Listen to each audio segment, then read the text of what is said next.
আজকে বৃহস্পতিবার সন্ধ্যাবেলায় আমি ধুনো দিই। প্রত্যেক বৃহস্পতিবারই আমি ধুনো দিই। ধুনোটা হঠাৎ করে আগুন জ্বলে উঠলো পাখার হাওয়া লেগে। তো যাই হোক, আমি সন্ধ্যাবেলায় ধুনো দিচ্ছিলাম সারা ঘর ঘুরে ঘুরে। এদিকে আমার ছেলেও পিছন পিছন ঘুরছে।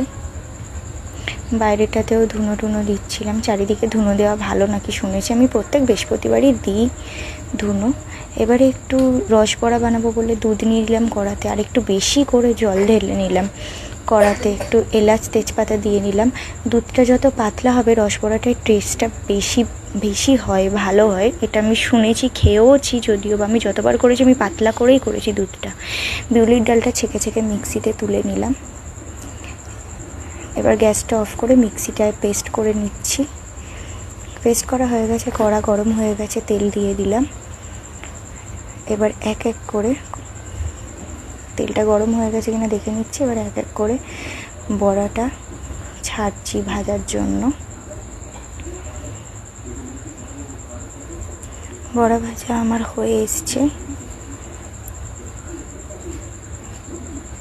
বড়া ভাজা হয়ে এসছে, এবার নাপাবো। ওদিকে দুধের মধ্যে বড়া ভাজাটা ঢেলে নিলাম, রেডি। ছেলেকে দিলাম।